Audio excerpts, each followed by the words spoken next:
अन्नपूर्णा परिवार आयोजित कार्यक्रम आम्ही स्वयंपूर्णा या पुस्तक प्रकाशन समारंभात मी सिद्धी कुलकर्णी तुम्हा सगळ्यांचे स्वागत करते. अन्नपूर्णा फाउंडर चेअरपर्सन मेधाताई यांनी लिहिलेली प्रार्थना जी त्यांना आपण कार्यक्रमाची सुरुवात करूयात.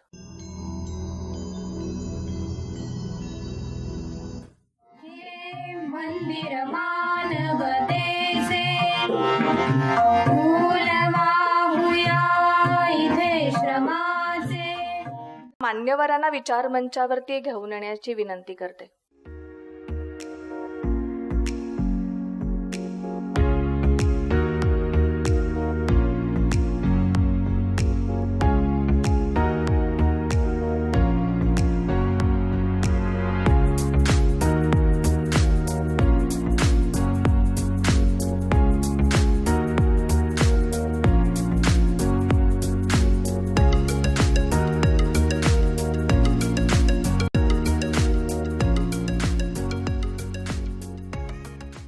सर्वप्रथम मी विनंती करते समकालीन प्रकाशनतर्फे या पुस्तकाच्या संपादिका गौरी कानिटकर यांना. नमस्कार. समकालीन प्रकाशन आणि युनिक फीचर्स यांच्या वतीने सगळ्यांचं स्वागत करते. मेधाताईंच्या नेतृत्वाखाली या सगळ्या महिलांनी जो अन्नपूर्णा परिवार उभा केलाय, जे अफाट काम केलंय, त्याच्या प्रवासाची गोष्ट सांगणारं पुस्तक समकालीन तर्फे प्रकाशित होतंय. त्याचा अन्नपूर्णा इतकाच आम्हाला सुद्धा आनंद होतोय. गेलं दीड वर्ष या पुस्तकाचं काम सुरू होतं आणि ते सुरू असताना अन्नपूर्णामधल्या या कर्तबगार महिलांच्या कहाण्या समजून घेणं आमच्यासाठी काही एक्साइटिंग होतं. मला आठवते कितीदा तरी एडिट करताना पुस्तक आणि किंवा आम्ही सहकाऱ्यांमध्ये बोलताना ते वाचताना आमच्या डोळ्यात पाणी यायचं. इतक्या अफाट यशकथा अन्नपूर्णामधून तयार झालेल्या आहेत. हे पुस्तक आपण करतोय हे किती चांगलं आहे असं या काळात आम्हाला सगळ्यांना अनेकदा वाटून गेलं. त्याचं कारण असं की समकालीन प्रकाशन मुळात सुरू झालं ते याच हेतूनी. समाजातल्या कष्टकरी, वंचित, उपेक्षित लोकांचं जगणं, त्यांचे प्रश्न, त्यांच्यासोबत काम करणारी माणसं, हे सगळं लोकांसमोर, समाजासमोर आणावं. हे पत्रकार म्हणून हे आपलं काम आहे असं युनिक फीचर सुरुवातीपासून मानत आलंय. 2005-06 दरम्यान अनुभव मासिकामध्ये खरेखुरे आयडॉल्स ही लेखमालिका आम्ही चालवली होती. समाजातल्या वेगवेगळ्या प्रश्नांवर उत्तरं शोधण्यासाठी धडपडणाऱ्या कार्यकर्त्यांची ओळख त्या लेखमालिकेतून करून दिली होती. हे लेख फक्त मासिकापुरते मर्यादित राहायला नकोत. त्यांचा कायमस्वरूपी दस्तावेज तयार व्हावा आणि जास्तीत जास्त वाचकांसमोर ते यावेत या हेतूनी त्याचं पुस्तक करायचं ठरलं आणि तेच समकालीन प्रकाशनाचं पहिलं पुस्तक होतं. आज तब्बल 20 वर्षांनी आम्ही स्वयंपूर्णा हे पुस्तक प्रकाशित करतोय. आपण ठरवलेल्या हेतूपासून न ढळता आपल्या परीने सामाजिक पत्रकारितेची आपली जबाबदारी आपण पार पडत आलो याचं खूप समाधान आज वाटतंय. अन्नपूर्णानं उभं केलेलं काम हे मोठं टीमवर्क आहे. समकालीनचंही तसंच आहे. आमचे संपादक सुहास कुलकर्णी आणि संचालक आनंद अवधानी यांच्यासोबत समकालीनची सगळी टीम एक दिलानं काम करत असते. या पुस्तकाचं उदाहरण घ्यायचं तर माझी तरुण सहकारी मृदगंधा दीक्षित हिने मेधाताईंच्या अनेक मुलाखती घेऊन त्याच्या शब्दांकनाचं काम पार पाडलं. प्रीती छत्रे हिने पुस्तकाचं उत्तम संपादन केलं. मंगला घरडे, मेघा चौले, अशोक देव यांनी डीटीपी मुद्रित शोधनाची जबाबदारी सांभाळली. अजय कसबे हा माझा सहकारी समकालीनच्या सर्व पुस्तकांच्या छपाईची धुरा अगदी लिलया वाहत असतो. याही पुस्तकाची निर्मिती उत्तम व्हावी यासाठी त्यांनी खूप प्रयत्न केलेत. दिलीप पानसरे, मंगेश दखणे, नंदिनी बडदे, पौर्णिमा सोमण ही सगळी मंडळी विक्रीची बाजू सांभाळत असतात. या आणि नावं न घेतलेल्या इतरही सर्व सहकार्यांचा या पुस्तकात काही ना काही खारीचा वाटा आहे. माझ्या सर्व सहकार्यांच्या वतीने अन्नपूर्णाच्या स्वयंपूर्णांना माझा सलाम. मेधाताईंबद्दल हे पुस्तक वाचून अनेकांना त्यांच्याबद्दल गोष्टी समजतील. त्यांना आपल्यापैकी सगळ्यांना त्या माहितीही असतीलच. पण त्या चांगल्या कामांच्या पाठीशी कशा खंबीरपणे उभ्या राहतात याचा अनुभव आम्हीही घेत असतो. हे मात्र मला इथे आवर्जून सांगायला पाहिजे. मितालीन फाउंडेशन आम्ही नवीन सुरू केलेली एक संस्था. त्या संस्थेमार्फत कष्टकरी वाचकांसाठी आम्ही गेली 5 वर्ष सलाम पुणे हा अंक काढतोय. वस्त्या वस्त्यांमध्ये तो मोफत पोहोचवतोय. मेधाताई सुरुवातीपासून हे आपलंच काम आहे असं मानून आम्हाला प्रोत्साहन देत आलेत, सढळ हाताने मदत करत आलेत. त्याबद्दल आम्ही त्यांचे ऋणी तर आहोतच, पण त्यामुळे अन्नपूर्णा परिवारासोबत आमचं एक जैव नातं आहे असं आम्हाला नेहमी वाटत आलंय. यापुढेही ते कायम राहील अशी खात्री वाटते. अन्नपूर्णाच्या सर्व परिवाराला समकालीन आणि युनिक फीचर्स तर्फे शुभेच्छा. मेधाताईंचे कार्यचरित्र आम्ही स्वयंपूर्णा याचं प्रकाशन करण्याची विनंती करते.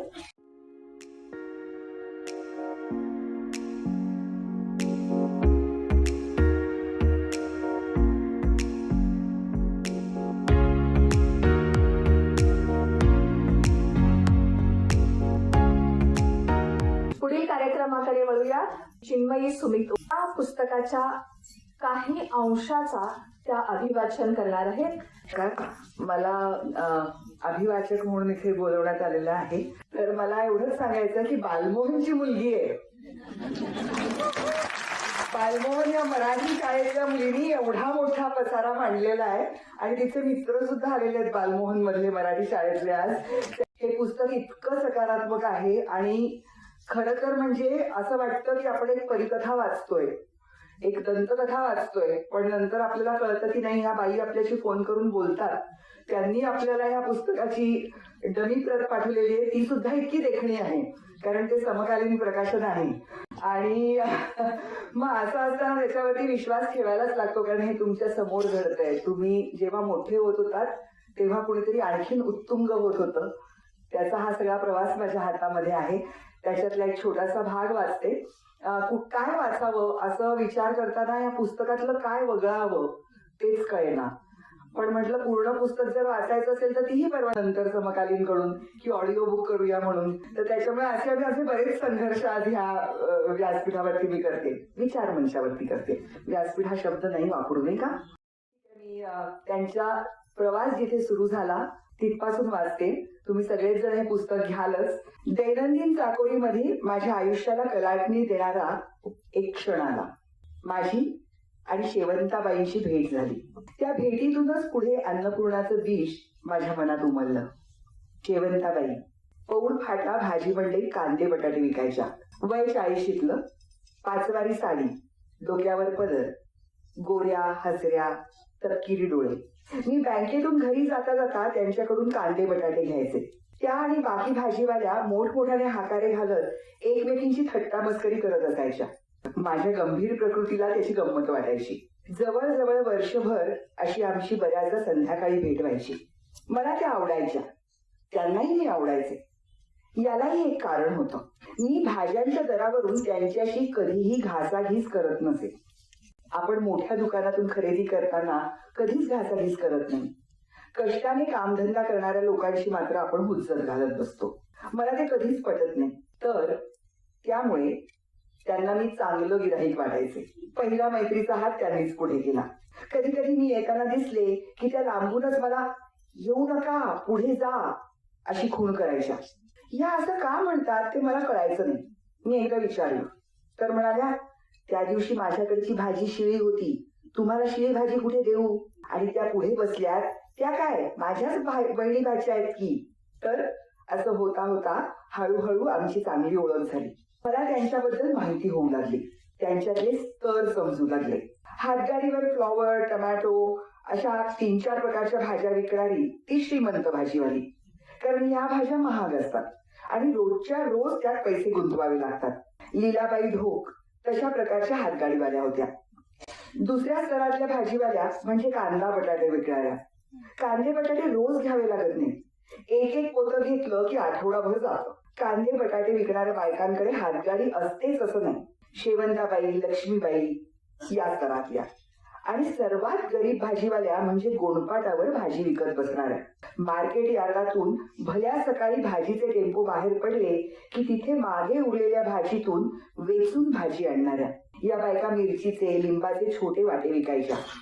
यांच्याकडे 0 रुपये भांडवल, भाजीला गोणपाट आणि बसायला जमीन, बस एवढंच. अशा सगळ्या परिस्थितीत त्यांच्या हसत खेळत राहण्याचं मला अप्रूप वाटायचं.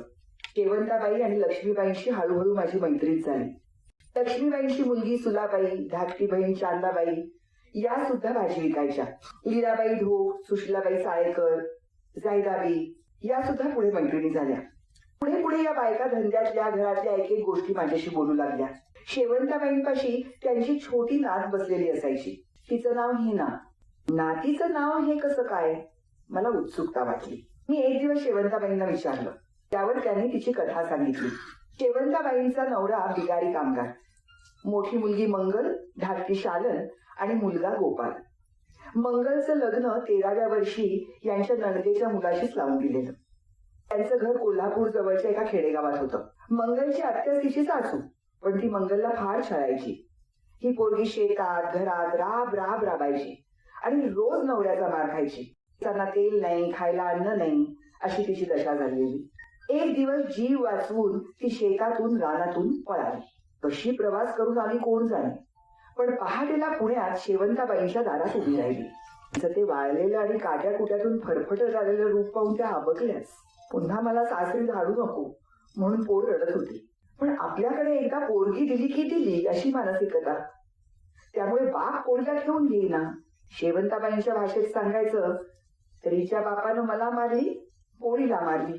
तरी मी म्हटलं मी काय पाठवणार नाही. ती परत आली, मी तिचे अजून हाल होऊन देणार नाही.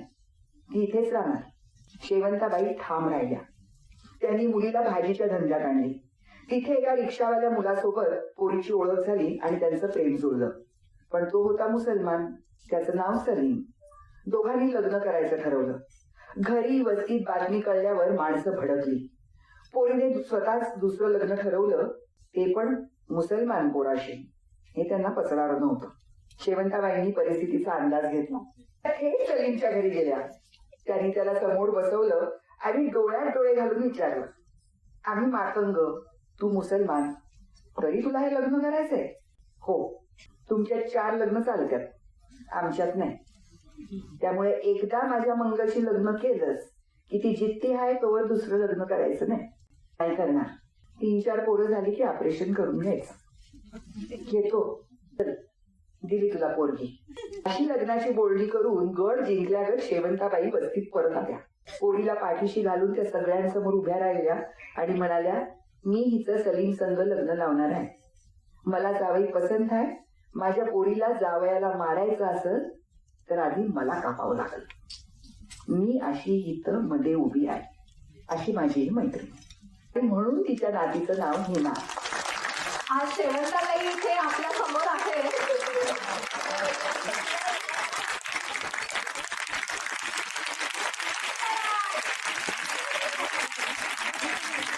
अशी ही माझी मैत्रीण, माझी पण. आणि म्हणून तिच्या नातीचं नाव हिना. ही माझी मैत्रीण करारी आहे, व्यवहारी आहे, खऱ्याच्या बाजूने उभी राहणारी. शेवंताबाईंची गोसावी वस्तीत तिजभर खोली. दारू पिणारा आणि बायकोवर हात उसळणारा नवरा. डबक्यातून वाट काढत घरापर्यंत पोचावं लागायचं. असं असूनही त्या घर अगदी स्वच्छ नीट नेटकं ठेवायच्या. नेहमी हसतमुख असायच्या. एकदा या बायांशी गप्पा मारताना त्यांनी एक अनपेक्षित प्रश्न मला विचारला, साहेब कधी तुम्हाला प्रेमाने मारतात का हो? साहेबांनी मारलं तर मीच मारीन परत. काय मारत दिलत नाही तो साहेब. मी हसत हसत उत्तर दिलं. कधीतरी गंभीर होऊन मी त्यांना विचारायचे, कशा ग मार खाता तुम्ही? कसं सहन करता? म्हणायच्या, काय करणार सांगा ताई, कुठं जाणार? नवऱ्याचा हक्कच आहे ना तो. त्या बायकांची नात्यातच लग्न झालेली असतात. नवरा म्हणजे यांचा आत्ते भाऊ मामा असाच कोणीतरी असतो. तोही कुठेतरी बिगारी कामगार म्हणून काम करत असतो. बायकोला मारण्यात नवऱ्याची इज्जत असते अशी त्याची समजूत, गैरसमजूत. त्याच्या आयुष्यापासून मी कोसू दूर होते. आई बाबांसोबत फिरताना गिरणी कामगार आणि गरजू महिला पाहिल्या होत्या. गरिबी समजत होती, पण तरी त्यांच्या जगण्याचे हे आंतरिक कंगोरे कधी आधी समजले नव्हते. बायकांच्या घरच्या गोष्टी, धंद्यातला दिनक्रम हे तर आता कळायला लागलं होतं. मग एक दिवस त्यांच्या दैनंदिन आयुष्यातली आणखी एक गोष्ट दिसली आणि मी प्रचंड अस्वस्थ झाले. रोज संध्याकाळी दिवाबत्ती झाल्यावर एक लुंगी नेसलेला माणूस त्यांच्या भाजीच्या गाडीवर यायचा. या बाया त्याला रोज प्रत्येकी 25 रुपये द्यायच्या. चोपडीवर काहीतरी खरडून द्यायचा. त्या बाया ते गोणपाटाखाली सरकवायच्या. मी खोलात जाऊन काही विचारायला लागले तर फार काही सांगायच्या नाही. हा आमचा सगेवाला आहे, आमची भिशी असते, इतकं बोलून विषय संपवायच्या. ही शिकलेली बाई ही आपल्याला काहीतरी शहाणपणा सांगून नादाला लावेल असं त्यांना वाटायचं. अशीच एक बाई आधी त्यांना भेटली होती. तिने यांना कुठल्या तरी पतसंस्थेचे शेअर्स घ्यायला लावले. पावत्या दिल्या आणि नंतर तिच्या ऑफिसला टाळं लागलं. बाई गायब झाली. यांचे पैसेही बुडाले. त्यामुळे शिकलेल्या बायांकडे आपले पैशाचे व्यवहार बोलायचे नाहीत एवढं त्या अनुभवातून त्या शिकल्या होत्या. पुढे आमची जवळीक वाढली तसं त्यांनी सांगितलं की तो अण्णा म्हणजे खासगी सावकार होता. या बायांना 1000 रुपये रोखीचं भांडवल लागायचं. तो 50 रुपये कापून यांना 950 रुपये द्यायचा आणि कर्ज म्हणून 1000 रुपये मांडायचा. मग पुढे सलग 50 दिवस गाडीवर येऊन प्रत्येकीकडून रोज 25 रुपये घेऊन जायचा. मी हिशोब मांडला. हे म्हणजे 15% मासिक व्याजाचं कर्ज झालं, वार्षिक 180%. मी एक दिवस शेवंताबाईंना म्हटलं, तुम्ही याच्याकडून कर्ज कशाला घेता? हा खूप व्याज लावतोय. त्या म्हणाल्या, मग कोणाकडून घेऊ? बँका आम्हाला दारात उभं करत नाही. आणि पहिल्यांदाच मला त्यांचं दारिद्र्य, त्यांचे दैनंदिन आर्थिक प्रश्न जाणवले. त्यांची अर्थनिरक्षरता समजली. माझ्या बँकेपासून अवघ्या 1.5-2 किलोमीटरच्या अंतरातच मला प्रचिती आली की गरजूंना विनाकारण कमी व्याजदराने कर्ज देण्याच्या बँकांच्या योजना बंद कपाटातच शिल्लक राहिल्या होत्या. इथून पुढे माझ्या विचारांना एक वेगळीच दिशा मिळाली. त्यांच्या विचारांना जी दिशा मिळाली आणि त्याच्यातून जी कृती घडली आणि हा पसारा उभारायला, त्याची कहाणी या पुस्तकातून तुम्ही स्वतः वाचा. मी सुरुवात करून दिली. धन्यवाद चिन्मयीताई. अर्थतज्ञ डॉक्टर अजित रानडे. नमस्कार. त्या खरं म्हणजे उत्तममूर्ती मेधाताई त्यांच्या पुस्तकात जे आहे त्याच्या पुढे आणि पलीकडे काही बोलायला खरं म्हणजे काही वाव नाही आम्हाला. त्यामुळे ते पुस्तकाचं अभिवाचनच जे मी केलं चिन्मयीताईंनी, त्यातच म्हणजे सगळे म्हणजे त्यातले भाव आले, त्यातला मतितार्थ आला, त्यात ते तुम्हाला थोडीशी एक झलक किंवा टीजर म्हणतात ना, या पुस्तकात जी गोष्ट आहे किंवा कहाणी आहे, गाथा आहे, त्याच्या मागचं थोडंसं एक इकॉनॉमिक बॅकग्राऊंड असं. मुख्य म्हणजे आता जो परिवार जवळजवळ 2.5 लाख महिलांचा जो परिवार आहे, अन्नपूर्णा परिवार, या सगळ्या महिलांनी आपलं म्हणजे जो व्यवसाय केला, स्वतःच्या पायावर उभ्या राहिल्या, स्वतःला सक्षम केलं आणि मला वाटतं जवळजवळ 0 अनुदान घेऊन, म्हणजे सरकारचं कुठलंही अनुदान न घेता व्यवसाय केला. तो बुडीचा नाही, तो त्यात नफा केला थोडाफार. म्हणजे ही मोठी क्रांती आहे. त्याकरता आपण मोठ्या टाळ्यांच्या कडकडाट करावा. 0 सबसिडी आणि ते सगळं स्वतःचा संसार सांभाळून ते म्हणजे फारच मोठी क्रांती आहे. पण ही क्रांती इतकी शांतपणे सायलेंटली झाली इतकी वर्ष आणि त्याचं नेतृत्व आपण बघतोय.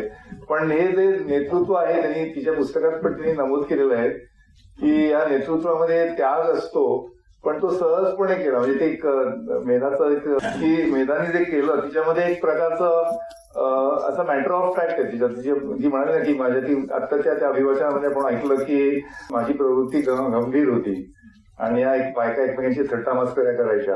हे तुम्हाला तिच्यामध्ये दिसेल की एक प्रकारची एक मॅटर ऑफ फॅक्ट आहे ती, की कुठलीही गोष्ट मी मग केलं इतकं सहजपणे. त्यांनी माल्टामध्ये भाषण देऊन आले, बेजिंगला गेले, का कुठे इथे गेले, मग कॉन्फरन्समध्ये, मग या बोर्ड मीटिंगमध्ये मी होते. हे सगळं असं ती खूपच मॅटर ऑफ फॅक्टली बनत असते.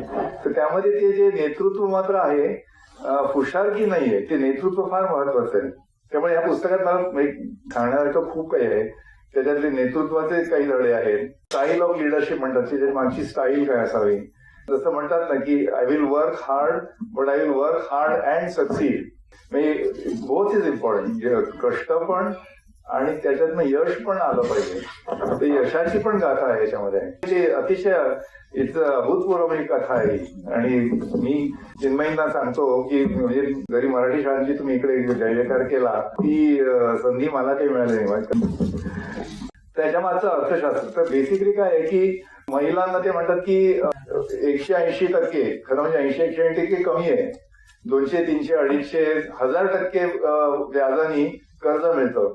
सकाळी जाऊन त्या या मार्केट यार्डातनं किंवा आपल्या भाषेतल्या एपीएमसी मध्ये जाऊन तुम्ही 1000 रुपयाचा माल उचलता आणि संध्याकाळी 5 रुपये उसने देता, म्हणजे 5 रुपये व्याज देता. तर तो आपण कंपाऊंड जर केला 365 दिवस तर तो ऍक्च्युली 1000%च्या वर जातो. मग असं का करतात? त्याचं कारण असं आहे की ते कर्ज तुम्हाला तारण असल्याशिवाय मिळत नाही, म्हणून तो सावकारच देऊ शकतो. त्यामुळे याच्यात एक रचनात्मक म्हणजे स्ट्रक्चरल डेफिशियन्सी आहे.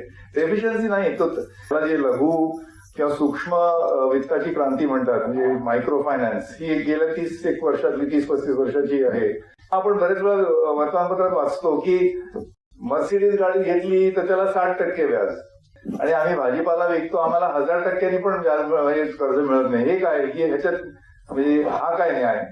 पण त्याच्यात एक मूल अशी गोम अशी आहे की तुम्ही गृह कर्ज घेतलं काय, मर्सिडीज गाडी घेतली काय, त्याला ते ऑटोमॅटिक तारण असतं. म्हणजे जोपर्यंत तुम्ही ती कर्जफेड करत नाही, तुम्ही जी मोटार गाडी घेतली किंवा गृहकर्ज घेतलं, जोपर्यंत तुम्ही कर्जफेड करत नाही तोपर्यंत त्याची मालकी त्या बँकेकडे असते. त्याचा कब्जा ते कधीच घेत नाही, फारच क्वचित. पण ती मुख्य कल्पना ती आहे की संबंध बँकिंग व्यवस्था जी आहे ती या तारण पद्धतीवर असते. आता ते तारण तुम्ही त्याचा उपयोग होईल की नाही बँकेला, बँका करणार काय, मर्सिडीज गाड्या समजा त्यांनी घेतल्या तर करणार काय त्या मर्सिडीज गाड्यांचं, किंवा गृहकर्ज लाखो लोकांना गृहकर्ज मिळतं, या सगळ्या फ्लॅटचा जर कब्जा घेतला तर त्या फ्लॅटचं करणार काय बँक. पण इथपर्यंत मजल कधीच जात नाही. पण बेसिकली ते तारण कागदावर तरी ते तारण असतं. मग या महिलांचं तारण काय, तर त्यांचा फक्त शब्द. ही जी क्रांती घडली आणि जी यांच्या अन्नपूर्णा परिवाराने जी घडवून दाखवली ही खरी क्रांती अशी की जे अर्थशास्त्रामध्ये जो मूलभूत तत्व आहे की तारणाशिवाय कर्ज नाही, या कन्स्ट्रेंट मधनं बाहेर पडून जी सूक्ष्म वित्ताची जी क्रांती झाली, हे खरं ही खरी अचीवमेंट, हे खरं तुमचं यश आहे. ते कसं होतं तर मला वाटतं सुरुवातीला मेरा तू स्वतःचं तारण तिने बायकांकरता उभं केलं. म्हणजे सुरुवातीला तारण द्यायचं म्हटलं तर आपल्या स्वतःच्या काही प्रॉपर्टी मधनं तिने करायचं. पण हळूहळू ती असं की ते जो गट असतो महिलांचा, ती पाच महिलांचा किंवा 10 महिलांचा जो गट असतो तो ते कर्ज त्या गटाला दिलं जातं. ही क्रांती ऍक्च्युली फक्त भारतात नव्हे पण बांगलादेश इतर देशांमध्ये पण झाली साधारण 30-35 वर्षांपूर्वी. तर एक समजा 6 किंवा 10 जणींचा गट असेल तर ते कर्ज एकीच्याच नावावर असतं, पण त्याला तारण सगळ्यांचा शब्द. आणि जर हप्ता वसुली चुकली तर सगळ्यांना ते ब्लॅकलिस्ट केलं जातं. हे त्यातलं एक वर्किंग प्रिन्सिपल. आता तुम्हाला पटेल किंवा ना पटेल म्हणजे ती वेगळी गोष्ट. पण याच्यामुळे काय होतं ते रिपेमेंट डिसिप्लिन ज्याला म्हणतो, जी शिस्त असते, परतफेडीची शिस्त असते, ती कायम म्हणजे ती सातत्याने चालते. आणि मग त्यानंतर पुढची पायरी अशी की ते विचार होतो की आपण बँकांकडनं कर्ज कशाला घ्यायचं, आपण आपलीच बचत करूया. कारण तुमच्या धंद्यातून पैसे थोडे उरत असतात, उरलेले पैसे थोडे तरी कंपल्सरीली तुम्ही बाजूला ठेवा. त्या पैशाचं असं म्हणजे पूल केले तर त्याच म्हणजे जणू काही विशीचंच तत्व आहे. मग एकमेकींना म्हणजे आपल्याच गटाला आपणच कर्ज देणं, मग त्याच्यात तुम्ही त्याचा दर तुम्ही खाली पण आणू शकता. तुमचं बँकांकडनं न घेता तुमच्याच भांडवलातनं जर कर्ज द्यायला लागलं, अशी ही यांची अशी प्रगती झालेली आहे. म्हणजे गेल्या 30 वर्षात म्हणजे मेधाताई तुम्ही मला इथे करेक्ट मी, पण साधारण एव्होल्युशन असं असतं की सुरुवातीला तुम्ही बँकांवर अवलंबून असता आणि हळूहळू तुमच्याच बचतीमधनं तुमच्या सेव्हिंग मधनं भांडवल उभं राहतं आणि मग त्याचा म्हणजे विस्तार होतो. अजून एक मुख्य सांगायची गोष्ट म्हणजे की हे जे तुम्ही कर्ज मिळतं व्यवसाय करताच करता, म्हणजे तुम्ही त्याचा उपयोग करता. म्हणजे तो रुपया तुम्ही घेतला तर त्याचे 2 रुपये होतात, नंतर मग 2 ते 4 होतात, असा तो त्याची वृद्धी होते. तो एक त्यामध्ये त्या पुस्तकात त्यांनी नमूद केलेलं आहे. म्हणजे सगळा जो फायनान्स आला तो सगळ्या धंद्याकरताच वापरला गेला. म्हणजे मायक्रो इकॉनॉमिक्स असं ही आहे की आपल्या देशात जो बेरोजगारी आहे, एस्पेशली जे कॉलेजमधले शिक्षित अशी जर वर्ग धरला 24 ते 29 या वयोगटातील, तर जवळ 30 ते 33% बेरोजगारीचा रेट आहे. लोकांनी करायचं काय, कारण आणि आता आर्टिफिशियल इंटेलिजन्स, ऑटोमेशन, नवीन ज्या सगळ्या क्रांती येत आहेत, त्यामुळे तर रोजगार मिळणं, जॉब मिळणं तर अजूनच कठीण होईल. पण ही जर आपल्याकडे ही म्हणजे स्वतःच्या पायावर उभं राहण्याची, स्वावलंबन, स्वतः सक्षम होऊन सुरू करण्याची जर ही एक आपल्याकडे मॉडेल असेल तर आपल्याला जरूर म्हणजे ह्याचं अनुकरण करता येईल. एक एंटरप्रेन्योरशिप आता आपल्याकडे की समकालीन म्हणजे आनंद अवधानी इथे आहे, ते युनिक फीचर्स वाले लघुउद्योगांवर त्यांचा खूप मोठा एम्फसिस असतो. आणि जसं आता काळ पुढे जाईल त्यामुळे उद्योग करणं, स्वतःच्या पायावर उभं राहणं, रोजगारीवर अवलंबून न राहणं, हाच मार्ग आता पुढे. आणि हा मार्ग जर त्याचं उदाहरण हवं असेल तर अन्नपूर्णा परिवारात तुम्हाला खूप अशी उदाहरणं सापडतील. तर त्यामध्ये अजून एक नमूद करायचं असं वाटतं की आपल्या देशात म्हणजे भारतामध्ये महिलांचा सहभाग जो आहे वर्कफोर्समध्ये, म्हणजे मजूर वर्गात, म्हणजे ज्याला तुम्ही तुमच्या कामाकरता पैसे मिळतात असं ज्याला आपण वर्कफोर्स म्हणतो, तो जेमतेम 20 का 22% आहे. 5 पैकी एकाच महिलेला तिच्या कामाचा पैसा म्हणजे काहीतरी मोबदला मिळतो. याचा अर्थ 80% महिला ज्या वर्कफोर्स मध्ये आहेत त्यांना त्यांची मजुरी ही फुकट घेतली जाते. तर असं तुम्ही आता इमॅजिन करा की समजा हे दुप्पट झालं, 20-22% ऐवजी जर 40% आपण नेलं तर कितीतरी पटीने म्हणजे इन्कम वाढेल लोकांचं. तर ही एक मोठी बाब आहे की महिलांचा सहभाग वर्कफोर्स मध्ये कसा वाढवणे. आणि तो एकेकाळी 32 का 35% होता 20-25 वर्षापूर्वी. तो आता खाली होत आता जवळजवळ 22-23% आलेला आहे. ह्याचं कारण काय? कारण एकीकडे मुलींचं शिक्षण तर वाढतंय, म्हणजे दुसरीकडे देशाची उन्नती होती, म्हणजे देशाची जीडीपी वाढतीये. पण ऍट द सेम टाइम महिलांचा सहभाग कमी का होतोय? त्याला कारण बरीच आहेत. त्याला आता आपल्याला वेळ नाही. तरी कदाचित सामाजिक रूढी पण त्याला कारणीभूत आहे. रोजगार न मिळणे हा एक आहे. महिलांची म्हणजे त्यांची सुरक्षितता, सेफ्टी. आता पुण्यात सारख्या ठिकाणी कदाचित त्याला तेवढं मोठी काळजी नसेल, पण बऱ्याचशा शहरांमध्ये बायकांनी रात्री जाणं किंवा रात्री परत येणं, तो सुरक्षिततेचा अँगल आहे. त्याला कारण बरीच आहेत. पण आज अशी परिस्थिती आहे, वस्तुस्थिती अशी आहे की आपल्या देशात महिलांचा सहभाग हा सौदी अरेबियापेक्षा कमी आहे. म्हणजे G20 म्हणतात त्या 20 देशांमध्ये सगळ्यात सर्वोच्च अगदी किमान पातळीवर आपला सहभाग आहे. तर अन्नपूर्णाच्या या मॉडेलमधनं आपण असं शिकावं की महिलांना स्वरोजगार म्हणजे सेल्फ एम्प्लॉयमेंट करून पण तुम्हाला फॉर्मल एम्प्लॉयमेंट घेता येतं, तुम्हाला स्वतःचं इन्कम वाढवता येतं. आणि हे मॉडेल हे आपण जास्ती लोकांपर्यंत पोहोचावं याचा म्हणजे प्रयत्न केला पाहिजे की इट इज सक्सेसफुल मॉडेल.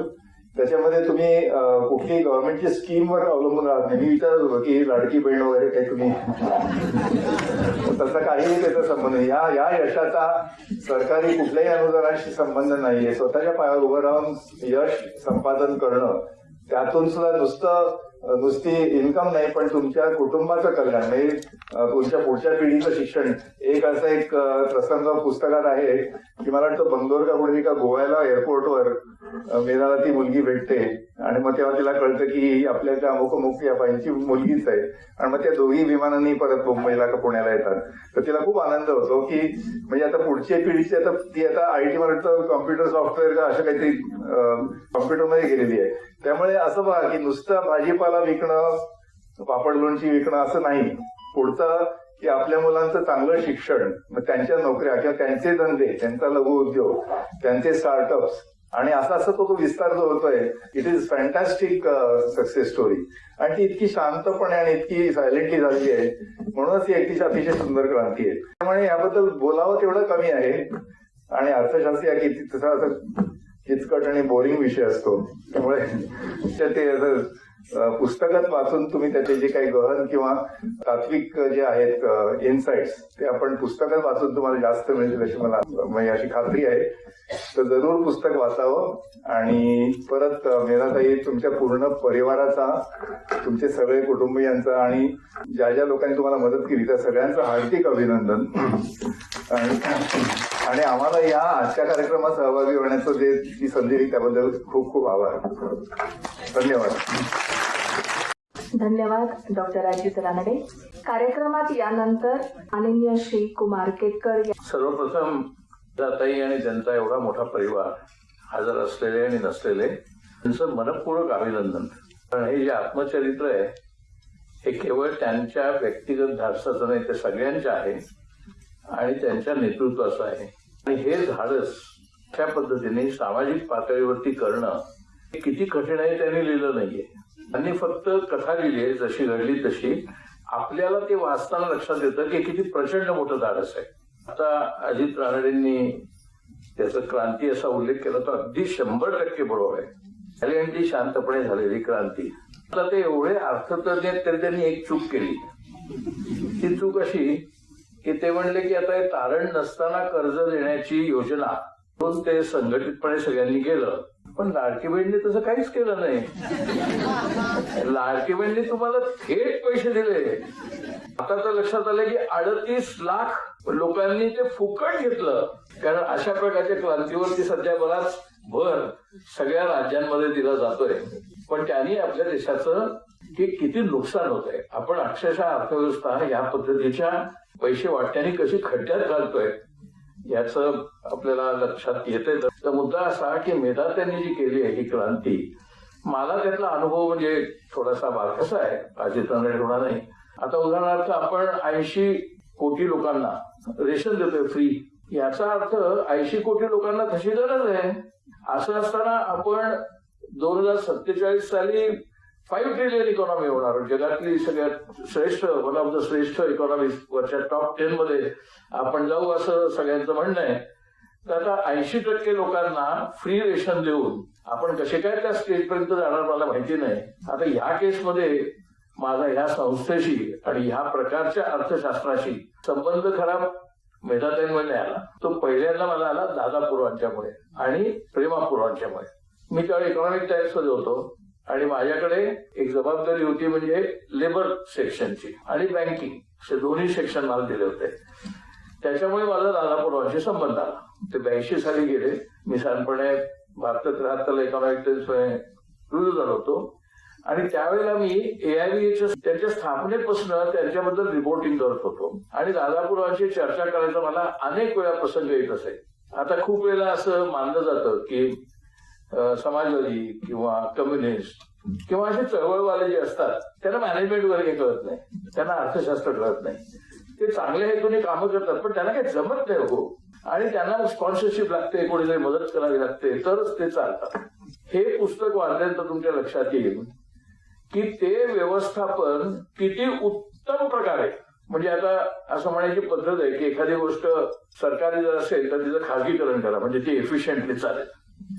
मी आयुष्यभर नोकरी केली ती खाजगी क्षेत्रात केली. टाइम्स ऑफ इंडिया असेल, इंडियन एक्सप्रेस असेल, सगळ्या ह्या खाजगी कंपन्या होत्या.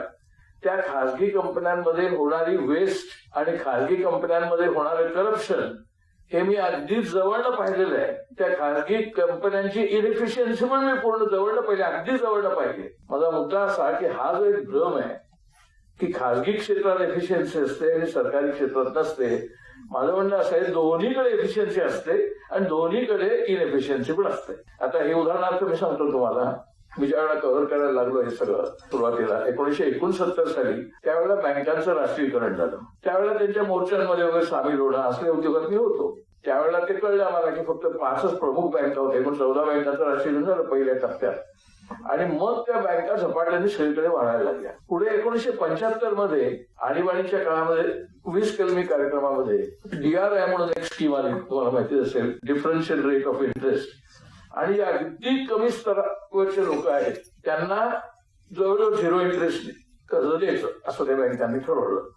त्यावेळेला मला पत्रकारांच्या वतीने मला स्टेट बँक ऑफ इंडियाच्या कमिटीने घेतलं की आता ही ज्यावेळी कर्ज वाटप करणार त्याच्यामध्ये कोणती माणसं कशी निवडायची आहे तुम्ही पाहायला या. त्यावेळेला आम्ही आमच्या ग्रुपनी बुट पॉलिश करणारी जी मुलं होती रेल्वे स्टेशनवरती त्यांना आम्ही 100 रुपये द्यायचो किंवा कधी कधी तर आमच्या कमिटीने सुचवलं होतं त्यांना तो सेटच विकत घेऊन द्यायचा. बुट पॉलिश करायचं, तो स्टँड, त्याचे लागणारे पॉलिश, त्याची ती बाटली, हे सगळं त्याला विकत घेऊन द्यायचं. तर ते आम्ही बल्कने विकत घेऊन द्यायचो. त्यामुळे आम्हाला ते 80 रुपयाला पडायचं आणि त्याला आम्ही 100 रुपये द्यायचो. आणि आमच्या असं लक्षात आलं ग्रुपच्या बँकेच्याही की सगळ्या असे खूप दिले कर्ज, कमी नाही, थोडी नाही, फक्त बुट पॉलिश नाही, असे खूप लोकांनी दिली, भाजीवाल्यांना, सगळ्या सर्व प्रकारच्या लोकांनी. तुम्हाला खोटं वाटेल, प्रत्येक छोटा हा कर्जदार हा अगदी अचूकपणे वेळेवर पैसे आणून भरायचा. कधीही त्यांच्याकडनं कर्जाचा परतफेड झाली नाही असं स्टेट बँकेच्या आमच्या कमिटीच्या काळामध्ये 3 वर्षात कधीही जाणवलं नाही. त्यावेळेला खरं म्हणजे बँकेच्या लक्षात यायला पाहिजे होतं की अशा प्रकारे हे लोक जे आहेत हे पैसे देतात आणि पैसे कोण देत नाहीत त्यांची संख्या NPA किती आहेत ते जाहीर करत नाहीये, ते काही अब्ज रुपयांचे आहेत. तेवढे हायएस्ट मुंबईमधले NPA हे रिअल इस्टेट वाल्यांचे आहेत. मग कित्येक वेळा बिल्डर कॉन्ट्रॅक्टर पळूनच जातात, कोण दुबईला जातो, कोण कुठे जातो, मग आत्महत्या होतात. कोणाच्या बिल्डर लोकांच्या सुद्धा त्यांना कर्ज फेडता येत नाहीत म्हणून आणि टेनंट्सच्या त्यांना पैसे भरता येत नाहीत म्हणून, म्हणजे ज्यांनी ते बुकिंग केले त्यांना. ही हालाकी सर्वसाधारणपणे सार्वत्रिकरित्या आपल्या ध्यानात येत नाही. शेतकऱ्यांच्या आत्महत्या साधारणपणे जरी कलेक्टिव्ह होत नसल्या तरी त्याची चर्चा होते, परंतु हा जो हाहाकार शहरी कामगार वर्गातल्या लोकांकडे, मध्यमवर्गातल्या लोकांकडे होतोय आणि तिथे पण त्यांना आत्महत्या करायचे प्रसंग येतात याची काहीही आपल्याला माहिती मिळत नाही, वर्तमानपत्र काही दाखवत नाहीत. ह्या टॉवर्स कसे उभे राहिले, कोणत्या पैशातनं उभे राहिले, कारण त्या टॉवर्स पैकी कोणत्याही टॉवरनी बाय द वे सरकारकडनं कर्ज घेतलेले नाही, सरकारने कोणतीही त्यांना सबसिडी दिलेली नाही, त्यांनी अशा पद्धतीने जमा केलेले आहेत आणि तरीही त्याचा हाहाकारावर परिणाम होतोय. आता यांचे 2.5 लाख सदस्य आहेत, सोपी गोष्ट नाहीये. यातलं हे पुस्तक वाचताना तुमच्या लक्षात येईल की व्यवस्थापन याच्या एवढं चोख मी कोणत्याही प्रायव्हेट सेक्टरमध्ये पाहिलेलं नाही. इतकं चोख व्यवस्थापन त्याच्याकडे इथून नाही, त्याच्या 16 व्हर्टिकल्स आहेत. बाकी त्या सगळ्या 16 व्हर्टिकल्स अत्यंत उत्तम व्यवस्थापन चाललंय. ते असं म्हणजे पुरावा असा की इन्कम टॅक्स धाड घातलं त्यांच्यावर 22 ऑफिसर्स वरती. म्हणजे तो अदानीवरती काही झाड नाही अजून पडल्याचं मी ऐकलं. अंबानीवरती परवाच पडली, अनिल अंबानीवरती, पण नाहीतर जनरली त्यांच्यावरती पडत नाहीत. परंतु अशा धाडी त्यांच्यावर पडतात, परंतु यांच्यावरती. म्हणून ते सगळं वाचलं. 9 वर्ष केस चालली. त्यांना पूर्णपणे क्लिअर व्हायला इन्कम टॅक्सच्या प्रकरणात 9 वर्ष गेलेत. आणि एक तर मला तर गेल्या वर्षीपर्यंत त्याचा एक निकाल लागला असं 2024 असं लिहिलंय त्याच्यामध्ये. आता मला काय कळतच नाही, म्हणजे इन्कम टॅक्सचे एवढे अधिकारी ते कसे आले त्यांचं वर्णन लिहिलंय. किती अधिकारी आले, इमारतीला प्रत्येक कॉम्प्युटर कसा ताब्यात घेतला, फायली कशा ताब्यात घेतल्या, या जणू काय मोठा गुन्हाच केलेला आहे. अशा पद्धतीने पाहून सगळ्यात शेवटी काही सापडलं नाही. 8-9 वर्ष टॉर्चर करून मला वाटतं तरी सुद्धा आता अजितने सांगितलं ते आणि चिन्मयनी पण सांगितलं, इतक्या शांतपणे त्यांनी मांडलेलं आहे.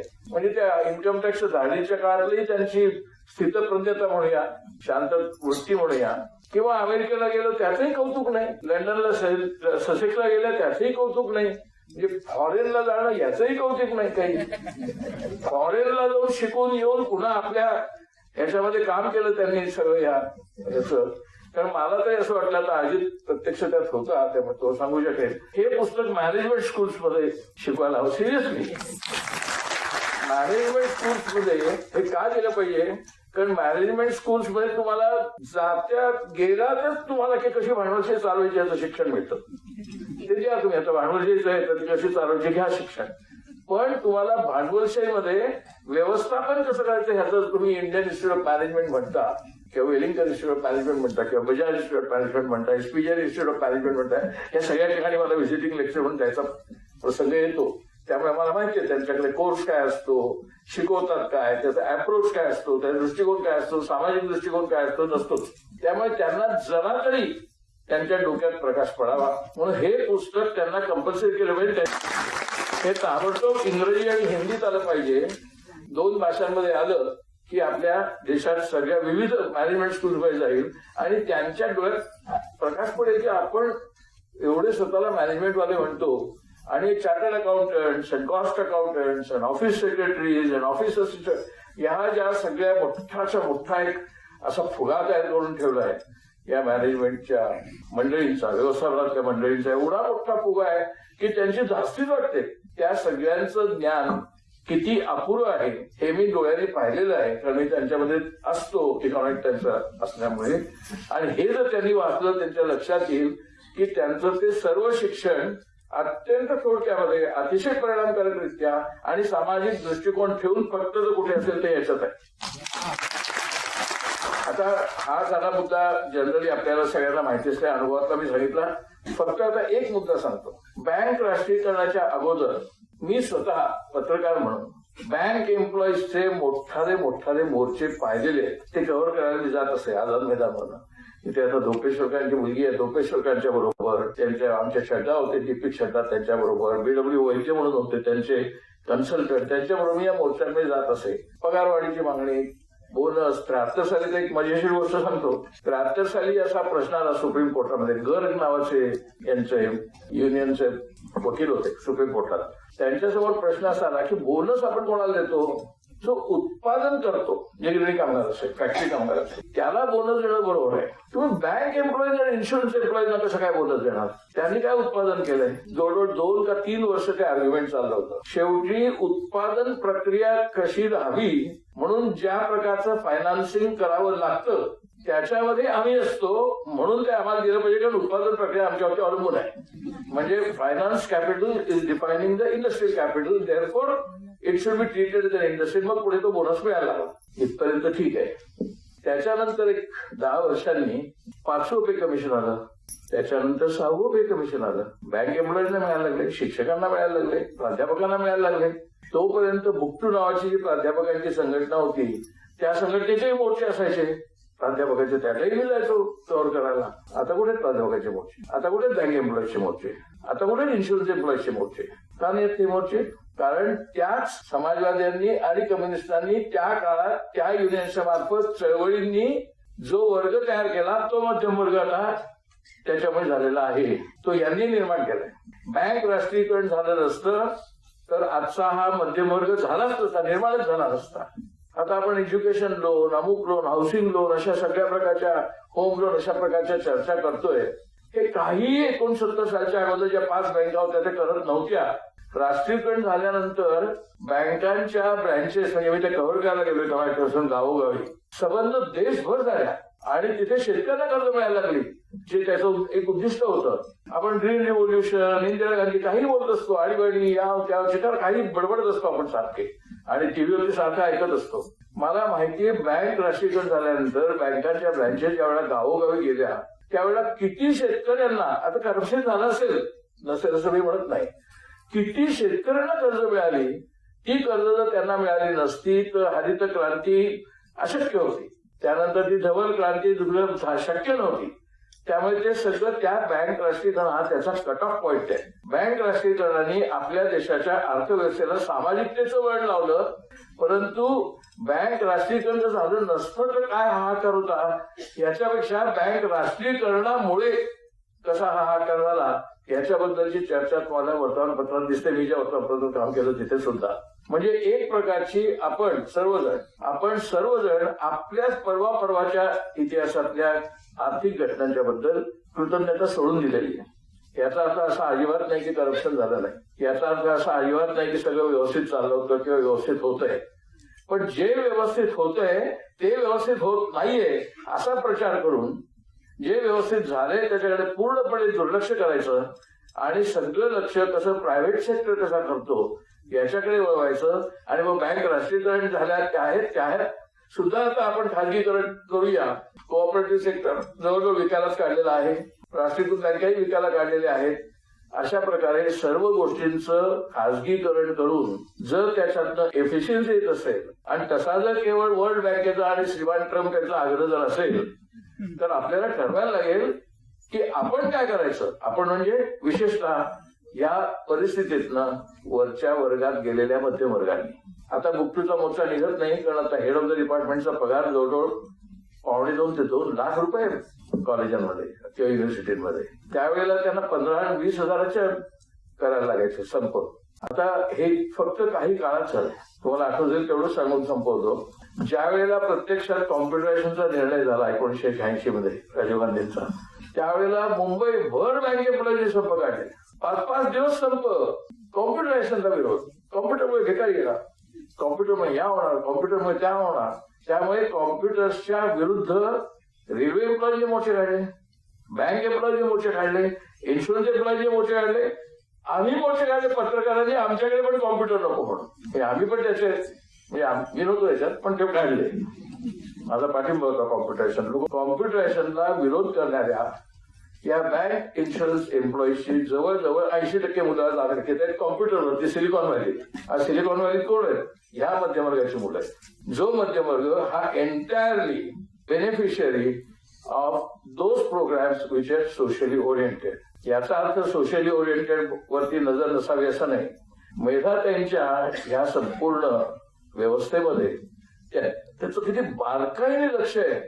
तिथल्या प्रत्येक घटनेकडे 1-1 रुपया, 2-2 रुपये, 5 रुपयाच्या हिशेबाकडे. हे पाहिल्यानंतर कोणी थक्क होईल की अशा पद्धतीने जर व्यवहार केला तर खरोखरच आपला सगळा कोऑपरेटिव्ह सेक्टर असेल किंवा आपला सगळा सोशल सेक्टर असेल तो आता अजित म्हणला त्याप्रमाणे खरोखर वरच्या स्तरावर जाईल. असा प्रयत्न आंतरराष्ट्रीय पातळीवरती युगोस्लावियाने केला पण तो फसला. पण ते फसल्याची चर्चा जास्त आहे. प्रत्यक्षात तो प्रयोग केला गेला हे महत्वाचं होतं. आत्ताही आपल्याकडे त्या प्रयोगाची परत एकदा पुनर्तपासणी करून तो पुन्हा सुरू करायला हवा अशा प्रकारचा सोशल प्रयोग आपण union of Soviet socialist republics असं म्हणतो, USSR. आता नाहीये, सोव्हिएत युनियन गेलं. सोव्हिएत युनियन पडलं ह्याचं केवढा गाजावाजा. पडायला हवं होतं की नाही, तिथे किती करप्शन. तुम्ही सोव्हिएत युनियनला जाऊन आले 4 वेळा, मला माहितीये. मुद्दा तो नाहीये. त्यातला सोव्हिएट हा जो शब्द आहे तो एक्झॅक्टली हाय स्वयंपूर्ण. सोव्हिएट म्हणजे कम्युनिस्ट पक्ष नव्हते.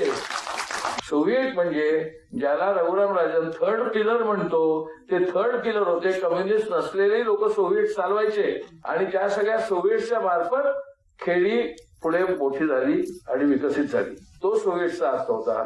सोव्हिएट म्हणजे आपण आपल्या पद्धतीने आपलं गाव, आपला कारखाना, आपलं एकूण सामाजिक जीवन सहकार्य पद्धतीने आपण संघटित करायचं आणि त्याचं अर्थव्यवस्थापन आपण करायचं. अशा असंख्य सोव्हिएट्स म्हणजे union of Soviet socialist Republic. आता ते गेलंय, त्यामुळे आता तो इतिहास आहे. परंतु इतिहास पुन्हा याही अर्थाने पुनरावृत्ती होऊ शकते. चांगल्या अर्थाने सुद्धा समाजवादाचं चुका सुधारून नवीन तत्वज्ञान, नवीन व्यवस्थापन येऊ शकतं, निदान माझा विश्वास आहे. धन्यवाद. धन्यवाद माननीय केतकर. कार्यक्रमाच्या शेवटाकडे आता आपण येत आहोत. अन्नपूर्णाच्या फाउंडर आणि चेअरपर्सन डॉक्टर मेधा पुरव सामंत अत्यंत भरून आलेल्या अंतःकरणाने इथे उभी आहे. त्यामुळे सतत मला मनाला आणि जिभेला आवरून कमीत कमी शब्दात माझं मनोगत आणि आपले सगळ्यांचे आभार व्यक्त करायचे आहेत. विचार मंचावरील सर्व मान्यवर, विचार मंचावर नसलेले पण समोर असलेले सर्व मान्यवर आणि इथे जमलेले सर्व स्नेही सुहृद आणि तुम्हा सगळ्यांच्या उपस्थितीत माझ्या कार्यचरित्राचं जे प्रकाशन झालंय त्याच्यामुळे मला खूप उचंबळून आलेले आनंद झालाच आहे. आनंद अवधानी समोर बसलेले आणि त्यांनी हा 3 वर्षापूर्वी विषय जेव्हा माझ्याकडे छेडला की मेधाताई 30 वर्ष काम झाले आता लिहा, तर मी असं बघितलं त्यांच्या कपाळाला आठ्या घालून आणि तेव्हा मनात म्हणजे आत्मचरित्र वगैरे आणि त्याच्यातलं सगळ्यात म्हणजे थोडासा असं होतं की मी कुठे एवढी म्हातारी झाली आहे त्याच्यावरती नंतर ते एक होतं. दुसरं असं होतं की अन्नपूर्णाच्या व्यापातनं कुठला वेळ मिळाला, तेव्हा कोविड सुरू होता, प्रचंड वाईट स्थिती होती. आणि तिसरं संकोच, अजून आपल्या हाताने थोडं कार्य करून दे मग येऊ पुढे मागे. त्यामुळे मी त्या चरित्र वगैरे लिहिण्याच्या मूडमध्येच नव्हते. पण मग त्यांनी 2दा-3दा विषय छेडला, बरंच मला त्याचं महत्व आणि का करायला पाहिजे वगैरे वगैरे सांगितलं. मग त्यानंतर मी म्हटलं प्रयत्न करते. आणि इथे माझ्या जवळच्या अनेक व्यक्ती आहेत, वृषालीताई पण बघतायत, प्राची. मला लिखाणाचं अंग आहे पण ते म्हणजे पुसून ठेवलेलं, त्यामुळे म्हटलं नको. मग त्याच्यानंतर त्यांनी बरेचदा छेडल्यानंतर मी एक एक्सेल शीट बनवली आणि त्याच्यामध्ये टाकलं काय काय लिहायला पाहिजे वगैरे, टॉपिक, चॅप्टर वगैरे अमुक. तर ती त्यांना दाखवलं, अरे तुमच्या डोक्यात एक सतत एक्सेल चालू असते ती झाली, पण त्याच्यात हे भरायला पाहिजे ना. मग मी म्हटलं हो थांबा थोडं वेळ. आणि मग वर्ष असंच गेलं, म्हणजे दिवसाचे 10-12 तास अन्नपूर्णा आणि कोविड, नोटाबंदी अशा मोठमोठ्या सगळ्या संकटांच्या मधनं बाहेर येते. त्यामुळे माझ्याच्याने काही घडेना. मग त्यांना मी म्हटलं मदतीला त्या कोणीतरी. मग त्यांची म्हणजे आज इथे आपली गौरीताई समकालीन तर्फे आहे व्यासपीठ विचार मंचावर. तर म्हटलं अवधानींना म्हटलं मला एक मदतीला द्या कोणीतरी. मग त्यांची छान मृदगंधा दीक्षित नावाची चांगली पत्रकार मुलगी ती माझ्याकडे येऊन चिकाटीने बसायला लागली.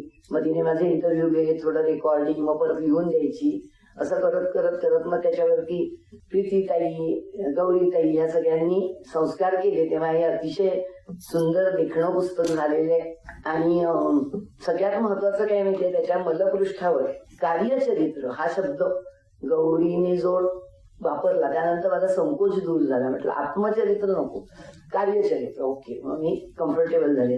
तर अशा प्रकारे आज ह्याचं आपण प्रकाशन इथे केलेलं आहे, आपल्या सगळ्यांच्या उपस्थितीत झालेले, त्याचा आनंदही खूप आहे.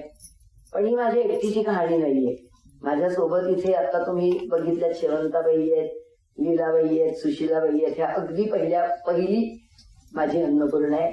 पाठीमागेच आशाबी शेख आहे आणि बऱ्याच सगळ्यांची नावं नाही घेतात. यशोदाची आई मोहितेबाई ही आमच्या पहिल्या टीम मध्ये होती. आणि सगळ्यांची नावं मला आता आठवणार नाहीत, म्हणजे मला 5,000 नावं आठवायची, पण आता जरा म्हणजे मी म्हणत नाही वय झाले, पण झाले बहुतेक. त्याच्यामुळे तर खूप माझ्या साऱ्या इथे अन्नपूर्णा आहेत. मुंबईहून खास आलेले आहेत सविता बालवटकर आणि सगळ्या खूप जण. त्यामुळे कुंभारताई आले आहेत. त्यामुळे खरं म्हणजे आम्ही या सगळं सभागृह अगदी सहज भरू शकतो, हजारो महिला येऊ शकतात. पण आज आम्ही कमी बोलवले, कारण इतरांना पण संधी देऊया म्हटलं जरा हे सगळं ऐकण्याची. पण ही आमची सगळ्यांची कहाणी आहे, ही माझी एकटीची कहाणी नाहीये. आम्ही अन्नपूर्णा, आम्ही स्वयंपूर्णा. त्याच्यामध्ये माझ्या अन्नपूर्णा सभासद आहेत. टीम अन्नपूर्णा आहे जी तुम्ही बघताय. उज्ज्वला, आरती, शिल्पा, कल्पना, आणि सगळ्यांची नावं घेणं शक्य नाही, पण खूप जोरदार स्ट्रॉंग टीम आहे. संचालक मंडळ आहे ज्याच्यामध्ये बँकिंग आणखीन महिला सक्षमीकरण या क्षेत्राशी जोडलेले आहेत सगळे. तर ह्या सगळ्यांची ही कहाणी आहे. त्यामुळे आपण ह्या कहाणीत विशेष उल्लेख करायला पाहिजे. मला निमूटपणे गेली 32 वर्ष साथ देणारा माझा नवरा, कॉम्रेड नवरा जयंत सावंत, मला हसत आणि हसवत साथ देणारे शेवंताबाई, आणि माझ्या बरोबर संचालक मंडळात सगळेच आहेत, पण 20 पेक्षा जास्त वर्ष अथकपणे सलगपणे काम करणारी माझी मैत्रीण अंजली. ह्या निमित्ताने मागे वळून बघताना मी जेव्हा आठवते, म्हणजे मला अजूनही ते अण्णा आणि ते मार्केट तसं डोळ्यासमोर उभं राहतं. आम्ही गोंडपाटावर बसून कसं बोलायचं. आणि माझी बँक ऑफ इंडियातली मैत्रीण, सख्खी मैत्रीण सुनीता सुरडी, सुजाता वेगळा संदर्भ आहे, पण सुनीता आणि मी शेवंतबाईंकडेच भाजी घ्यायचो. मी नेहमी म्हणते मी फक्त भाजीच घेतली, तू पुढे काय काय केलंस.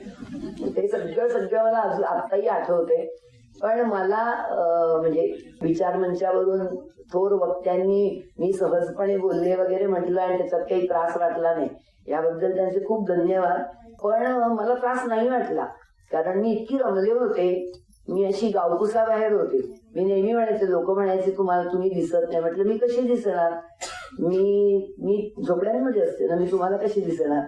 परवा म्हणजे हिमालय सोसायटीमध्ये मला झेंडावंदनाला प्रमुख पाहुणे म्हणून बोलवलं. ते माझ्या 17 वर्ष तुम्ही आम्हाला इथे आत माहितच नाही. म्हटलं मी इथे फेऱ्या मारत असते तर मी अन्नपूर्णा कशी केली असते, कारण मी इथे नव्हतेच, मी तिकडे होते गावकुसा बाहेर. आणि मी रमले होते. कुंभार जसा मडकी थापटतो, घडवतो, तशी मी माणसं घडवली, मी सिस्टीम्स घडवल्या, मी संस्था घडवल्या, आणि मी खरोखर तो सृजनाचा आनंद मनपूर्वक लुटलेला आहे. मी अतिशय सृजनशील कामात मग्न होते. आणि मला खरं म्हणजे कविता लिहायला आवडतात, आहे माझा एक संग्रह. मला लिखाण करायला आवडतं, चित्र काढायला आवडतं, कारण हे सगळे छंद मागे पडले. पण माझं जे सृजन होतं ते मी अन्नपूर्णात ओतलंय सगळं. अन्नपूर्णा परिवार ही माझ्या सृजनाची कहाणी आहे, आणि ते सृजन माझ्या एकटीचं नाहीये, ते आमचं सगळ्यांचं आहे. त्याच्यामध्ये शेवंताबाई आणि या सगळ्यांनी ओतलंय. आणि माझा टेड टॉक आहे, टेड टॉक मध्ये मी शेवटचं वाक्य हे बोलले की मला याचं कुठचाही इंटेलेक्च्युअल प्रॉपर्टी राईट नको आहे. हे सोशल कॅपिटल आहे, हे आम्ही घडवलेले आहे, आणि हे सर्वांनी वापरलं पाहिजे. त्यामुळे जेव्हा इथे उल्लेख होतो की अशी मॉडेल्स राहायला पाहिजे, किंवा केतकरांनी सांगितलं की मॅनेजमेंटचं उत्तम उदाहरण आहे, त्यावेळेस मॅनेजमेंटचे विद्यार्थी आमच्याकडे शिकायलाही येतातच आहेत. नरसिंहजीचे येतात, SP जैनचे येतात, सोशल वर्कच्या सगळ्या इन्स्टिट्यूशन्सचे येतात. पण शिकण्यासारखं खूपच आहे. पण मी असं म्हणते की मी सगळ्या माझ्या डिग्री, तुम्ही पुस्तक वाचल्यावर तर त्याच्यात दिसतीलच, पण त्या सगळ्या डिग्र्यांपेक्षा जे आयुष्याच्या शाळेत शिकायला मिळतं ते मी शेवंताबाई, लीलाबाई, सुशीलाबाईंकडनं, जयदाबाई आमच्या आल्या नाहीये, आशाबी आहे, पण मी यांच्याकडनं शिकले. आणि हा जिवंत जो सृजनाचा आनंद आहे, जिवंत जे जीवनाच्या शाळेतनं शिकणे, ते मी 32 वर्ष अत्यंत मनपूर्वक त्याचा आनंद लुटलेला आहे. त्यामुळे मला खरंच नाही वाटत आहे की ह्याच्यात काही फार त्याग आहे. हे जर मनापासून केलं तर हे आवडीने केलंय, त्याच्यामुळे त्रास नाहीच आहे त्याचा काही. गेल्या 10 वर्षात मात्र 10-12 वर्षात काही गोष्टींना केतकरांनी स्पर्श केलेला पण आहे. त्याच्यामध्ये इतक्या समस्यांना तोंड द्यावी लागली, त्याने जमायला झालं. त्याच्यामध्ये कायद्यांमध्ये बदल खूप मोठ्या प्रमाणात केले आहेत, खूप मोठ्या प्रमाणात केले. त्यातले सगळेच चांगले आहेत असं नाही, आणि विशेषतः जे स्वयंसेवी संस्थांचं क्षेत्र आहे त्यांना पाळायला अवघड पडतील असे इतके कायदे केले गेले. आणि त्याच्यातून खरोखर म्हणजे स्वयंसेवी चळवळ बंद व्हावी अशी इच्छा आहे की काय अशी शंका येण्या इतके ते कायदे बदलले. त्या कायद्यांमध्ये म्हणजे मला काही लोक विचारतात, तू एवढं काम का करावं लागतं, नाहीये का टीम?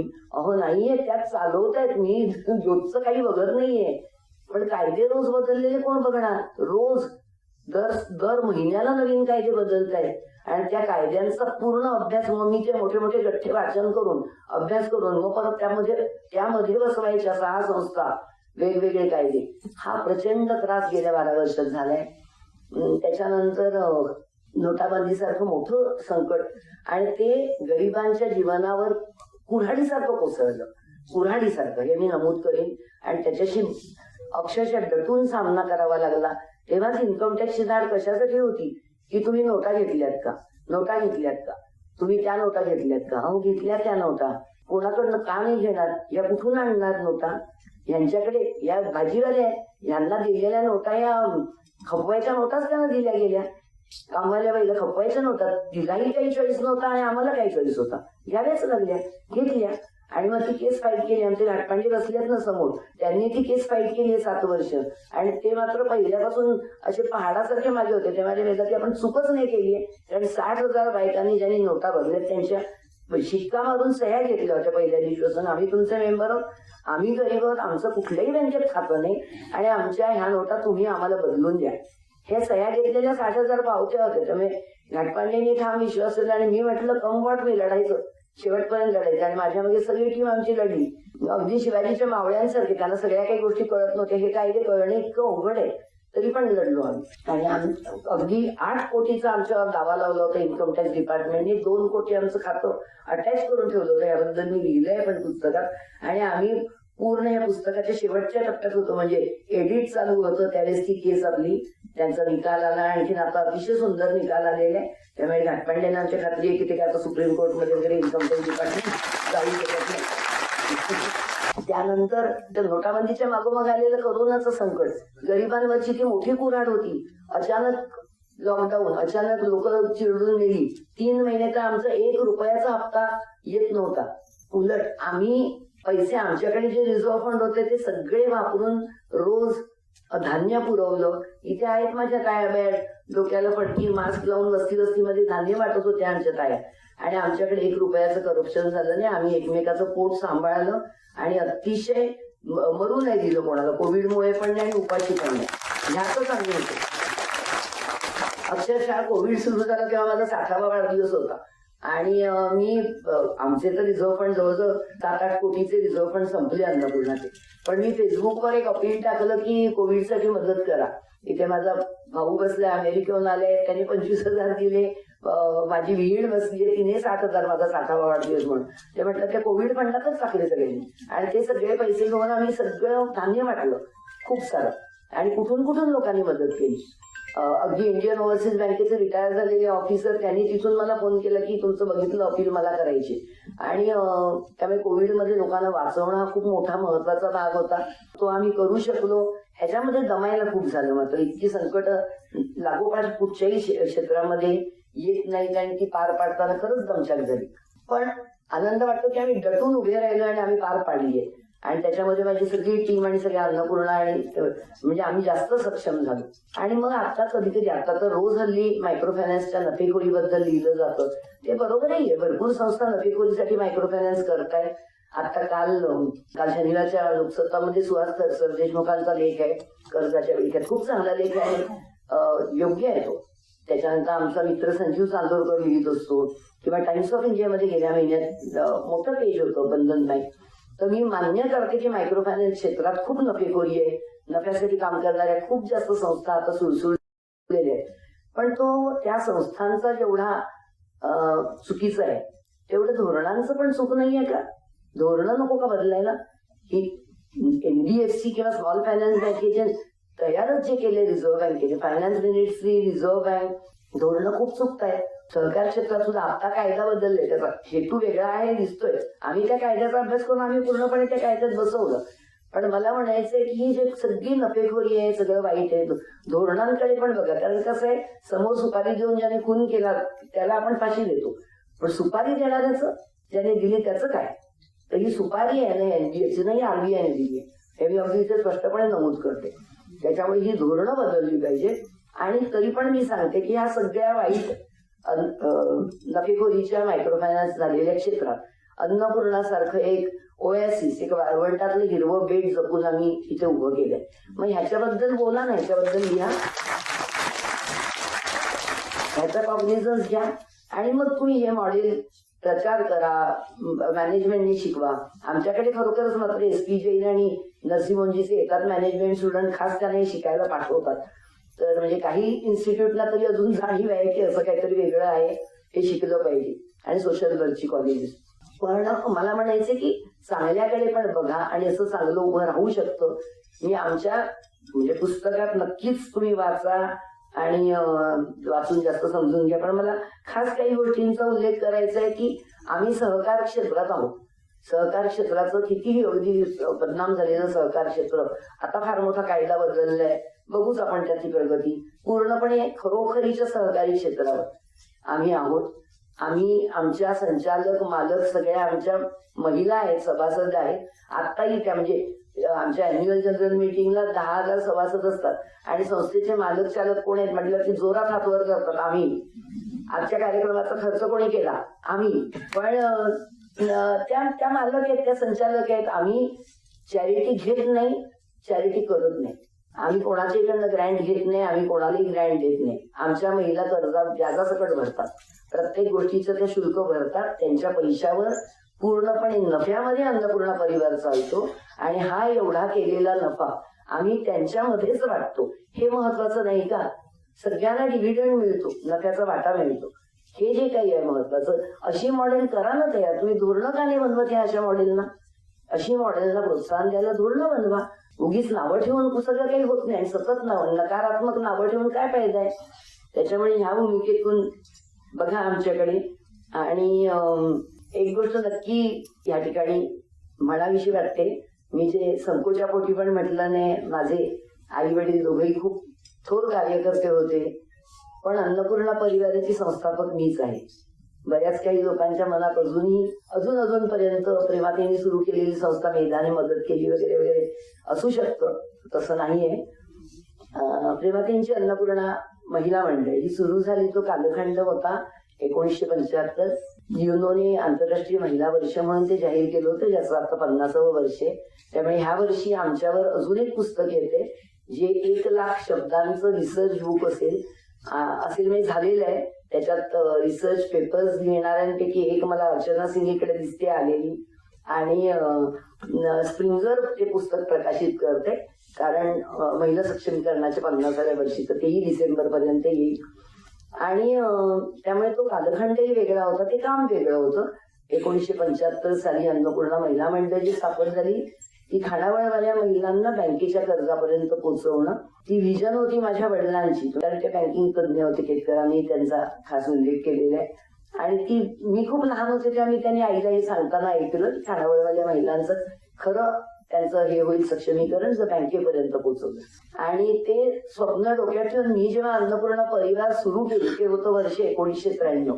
त्या वर्षी खाजगीकरण उदारीकरण देशात सुरू झालेलं होतं. त्यामुळे 1975 ते 1993 पर्यंत काम करणाऱ्या संस्थांना खूप मोठ्या प्रमाणात ग्रँट्स मिळाल्या. आणि मी जेव्हा सुरुवात केली तेव्हाच ग्रँटचं वाळवंट सुरू झालेलं होतं. 1ही रुपया मिळणारच नव्हता कुठून, आणि 1ही रुपया न घेताही शून्यातनं काही नव्हते खिशात पैसे, फक्त हिंमत होती. आणि खरंच तुम्हाला वाटतं, पण मला काही भीती वाटली नाही. ह्या होत्या ना बरोबर, त्या रोज टाळ्या बिळ्या मारून मला हसवायच्या विसवायच्या, कुठे जायचं म्हणायचं चला ताई आलो. म्हणजे मी एक मुद्दाम जोक सांगते आमच्या यांचा. अण्णा सावकार पण मगाशी ऐकलं, तर हे अण्णा लोक त्या म्हणजे ह्यांच्याही मुलांना मारलेलं मी बघितले डोळ्यांनी, आणि मला ते बघितलं की मला याचं उद्विग्न आणि राग यायचा. आणि तर मी जेव्हा काम सुरू केलं तर मला कोणी विचारलं, म्हणजे माझा नवरा कधीच असे प्रश्न विचारत नाही, कारण त्याला माहिती आपली बायको ऐकण्यातली नाहीये. पण बाकीच्या कोणी विचारलं, आई होती जाती माझ्या, ते बघा ते डेंजरस असतात अण्णा, तर तुम्हाला काहीतरी करतील. मग मला बाकी नाही काही, पण नचिकेत लहान होता माझा मुलगा, म्हटलं त्याला कुठे शाळेवेळेतनं जाताना काय केलं होतं, म्हणून मी अण्णाच म्हटलं. आणि माझं काय माहिती साधं, आपल्याला एखाद्या प्रश्नाचं उत्तर, आपल्याला खूप प्रश्नांचं उत्तर माहिती नसतं, पुस्तकात छापलेलं नसतं, डिग्रीत मिळत नसतं, त्यांच्याकडे जायचं. ती जीवनाची शाळा तिथे आहे. त्यामुळे मी त्यांना म्हणायचे, ओ शेवंतबाई ते अण्णाचं असं म्हणतात, काय करूया असं का. दिली टाळी बिळी. मग त्या कुचू काहीतरी त्यांचं केलं. त्याच्यानंतर काही दिवसात अण्णा गायब मार्केटमधून. आम्ही म्हटलं काय केलं काय. नंतर मला कळलं ह्या सगळ्या लबाड बायकांनी त्या अण्णाकडनं परत एक हजाराचं कर्ज घेतलं. लागत नव्हतं म्हणजे माझं चालू होतं. आणि मार्केटमध्ये काय करायचं, मी 7:30ला वगैरे ऑफिसमधून जाताना हप्ते घ्यायला गेले तेव्हा फुटवायचे असं करून. आणि अण्णा समोर आलं की तेवढं वाकडी विकडी करून हप्ताच नाही, धंदाच नाही, खूपच वाईट चाललंय. म्हणजे त्यांनी they proved themselves bad customer in front of Anna. ही हुशारी यांची. आता हे मला कुठल्या शाळेत शिकायला मिळालं होतं, त्यामुळे हे मिळत नाही शाळेत शिकायला. तर असे पण बऱ्याचशा गोष्टी आहेत की ज्या त्यांच्याकडनं शिकले. आणि हे खरोखर इतका हा आनंद होता ना, आणि हे आम्ही मिळून घडवलेलं आहे. तर अन्नपूर्णा परिवार जो उभा राहिला तो कुठल्याही ग्रँडशिवाय, कोणाच्याही मदतीशिवाय, आमच्या बळावर, आमच्या एकीच्या ताकदीवर. आणि त्याच्यामध्ये मी त्यांना कधी सांगितलं की मी तुम्हाला काहीतरी देते आणि मी घेऊन जाणार. मी त्यांना नेहमीच म्हटलं की आपल्याला मिळून करायचं. मी हा एक प्रयोग करते, तुम्ही माझ्याबरोबर येणार तर आपण करणार. त्यांचा ना काही करूया. विश्वास बसल्यानंतर मग काय ते विश्वासाचाच सगळा वेळ होता. त्यामुळे आमचा हा खूप छान झाला प्रवास. आणि मी कधी माझे बाबा फाउंडर म्हटलं तर अन्नपूर्णा, म्हणजे फाउंडर्स जे त्यांच्या नावाने साजरा करतो, ही खरं तर धोटे काकाची पण संकल्पना होती, माझी होतीच. पण मला दादापूर रिसर्च सेंटर करण्यात खूप साथ देणारा धोटे काका आता नाहीये, त्याची मुलगी आहे प्राची इथे. आणि दुसरे त्यात साथ देणारे व्हीसी जोशी, आमच्या बँक ऑफ इंडियाचे जनरल मॅनेजर म्हणून रिटायर झालेले, त्यांनी सतत माझ्या पाठीशी मायेचा हे ठेवलेली आहे. तर त्यामुळे Dadapur research centre founders day वगैरे आम्ही करतोय. पण बाबा हयातच नव्हते जेव्हा सुरू केलं तेव्हा. आणि तरी पण माझ्या डोक्यात जे बीज त्यांनी पेरलं आणि ज्याचा यांनी साथ देऊन जो वृक्ष झालाय, त्यामुळे मी असं मानते की तेच फाउंडर आहेत त्या संकल्पनेचे. आणि फक्त मी गमतीने म्हणते की त्यांनी जेव्हा लहानपणी माझ्या आईलाही सांगितलं की या खानावळवाल्या बायकांना सक्षम करायला बँकेच्या कर्जापर्यंत घेऊन जा. आणि खानावळवाली म्हणजे अन्नपूर्णा.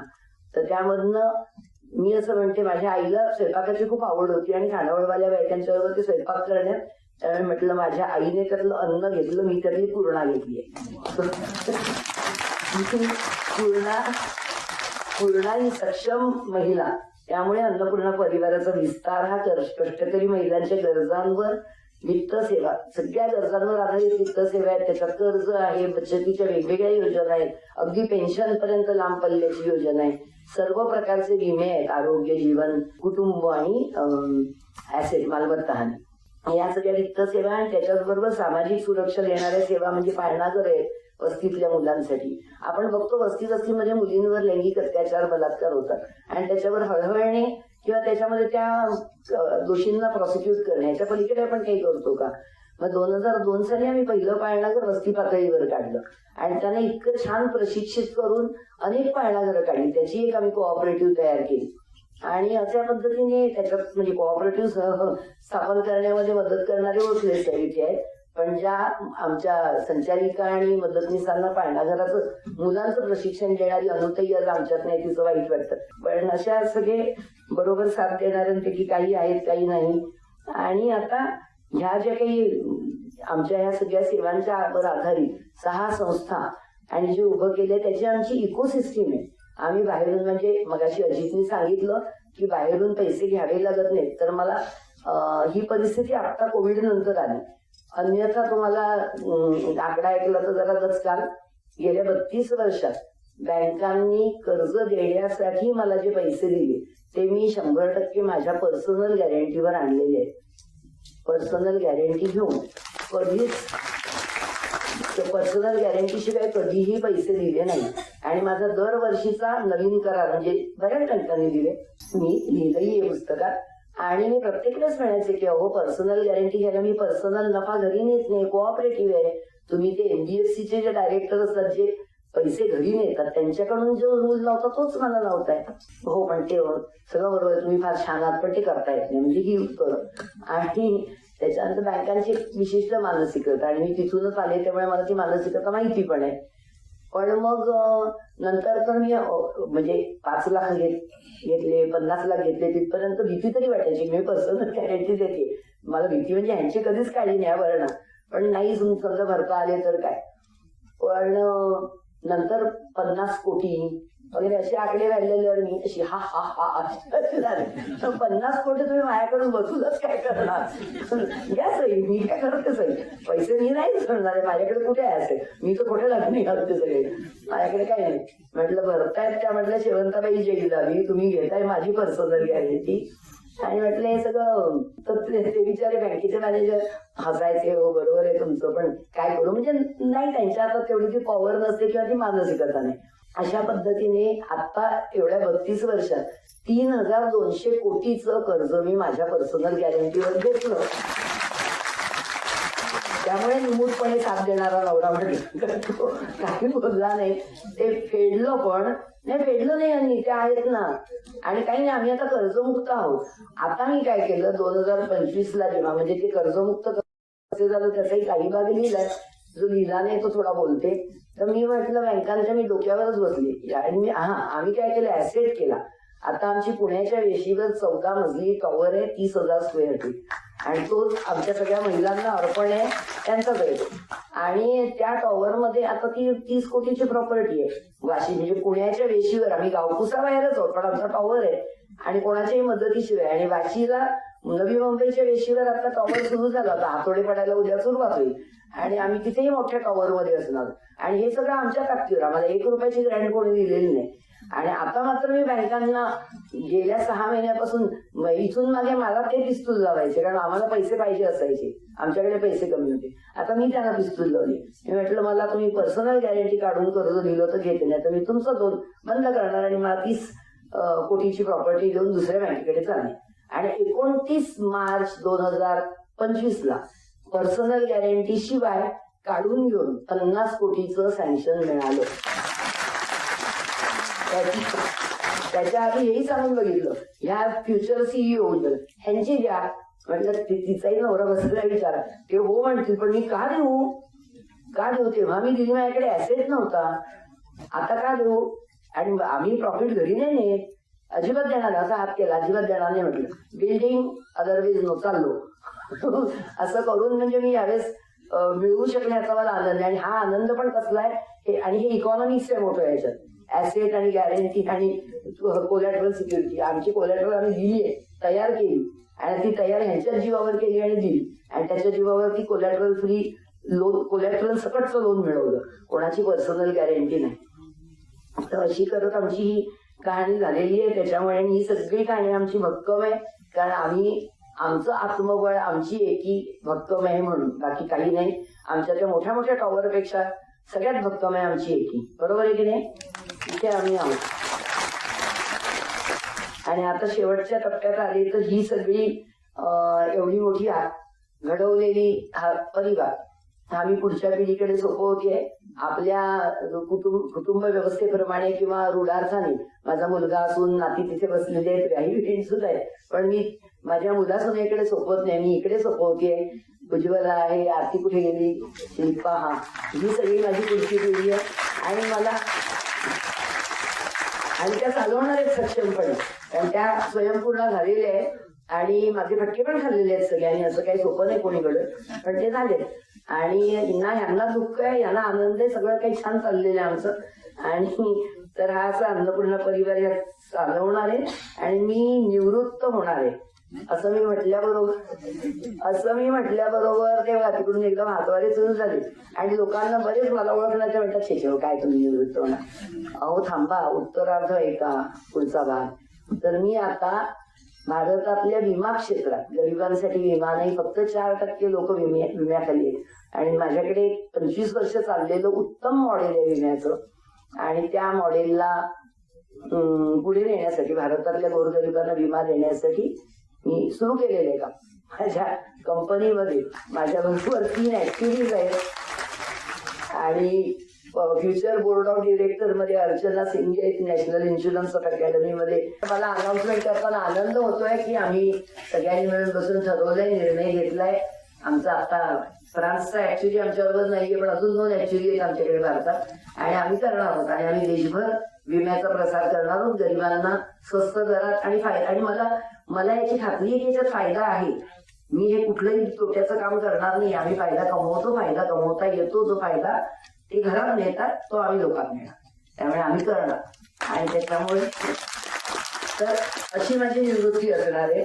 आणि आता शेवटी येते की सगळ्यांना आभार तुमचे मानताना मला सगळ्यात प्रथम समकालीनचे तर मी आभार मानत नाही, आणि पण त्यांचा सर्वात सुरुवातीलाही उल्लेख केला की समकालीन आणि आज विचार मंचावर असलेले सर्व मान्यवर, त्याच्यामध्ये एकतर आमचे इतके ज्येष्ठ हे ते माझ्या वडिलांचे स्नेही, आईचं काम खूप जवळून बघितलेले, आणि म्हणजे मला बरेचसे पुरस्कार मिळाले. मी अर्ज कधी करत नाही, पण जे मिळाले त्यातले किमान 3-4 पुरस्कारांच्या कमिटीमध्ये होते आणि स्टेजवर पण पुरस्कार देताना होते. त्यामुळे ते बरीच वर्ष माझं कामही बघतायत, ओळखतायत. आणि शांताताई पण आहे त्यांच्या बरोबर. स्त्रीमुक्तीचं 50वं वर्ष आहे. आणखी स्त्रीमुक्ती संघटना आणि महिलांच्या सक्षमीकरणाच्या क्षेत्रात मोठं काम करणारी शारदा साठे, त्यांची पत्नी, ती आज इकडे हजर आहे. आणि मागे एकदा शारदाताईने मला कुठच्या तरी एका भाषणानंतर मिठीभरून म्हणाली होती बाबांची आठवण आली, ही मला सगळ्यात मोठी कॉम्प्लिमेंट होती. त्यांचे आभार मानत नाही, मला आयुष्यभर त्यांच्या ऋणातच राहायचंय. त्याच्यानंतर डॉक्टर अजित रानडे त्यांनी इथे येऊन वेळ काढून, आणि खूप प्रवास चालू होता, खूप खड्डे चालू होत तरी त्याच्यात पोचला, आणि त्याच्यावर त्यांचे आभार. आणि चिन्मयी सुमित, मी अगदी थोडस लाजेने वगैरे म्हणेन, पण मी काम काही बघितलेलं नाही, पण विचार करणारी अभिनेत्री एवढं मी ऐकलंय, आणि ते म्हणजे मला तेवढंच पुरेसं आहे. म्हणजे त्याच्यामुळे मी म्हटलं नाही आपण ह्यांना बोलू, कारण अभिवाचन असा आमचा अवधानींचा आणि माझा चालला होता विषय. त्याच्यामुळे चिन्मयीने अतिशय भावपूर्ण आणि खूप सुंदर अभिवाचन केले, जे ऐकून तुम्हाला नक्कीच पुस्तक विकत घेऊन वाचण्याची प्रेरणा मिळावी. तर आज इथे जमलेल्या तुम्हाला सगळ्यांना खूप खूप प्रेमाने मी आभार मानत नाही, तुमच्या ऋणातच राहते. मला फक्त शेवटचं वाक्य हे म्हणायचंय की हे पुस्तक अनेकांनी वाचावं, यासाठी प्रसार करा. त्यातून जर काही प्रेरणा मिळाल्या लोकांना तर त्यातून स्वयंपूर्ण उभ्या राहतील. आणि एक स्वयंपूर्ण म्हणजे एक स्वयंपूर्ण कुटुंब. आपल्या देशाला लाडक्या बहिणींची अजिबातच गरज नाही, आपल्या देशाला गरज आहे ती स्वयंपूर्णांची. त्यामुळे आपण स्वयंपूर्ण आणि स्वयंपूर्ण समाज होण्यासाठी अन्नपूर्णा मॉडेलचा जितका तुम्हाला प्रसार करता येईल, आणि मी खरंच सांगते त्याच्यात आमचं काही प्रॉपर्टी राईट नाहीये, हे सोशल कॅपिटल आहे. आम्ही घडवलं, तुम्ही बी घडावा ना, आणि तुम्ही वापरा, एवढं सांगून तुम्हाला धन्यवाद मेधाताई. आपण कार्यक्रमाची सांगता पसायदानाने करणार आहोत. माता विश्वात्मके देवी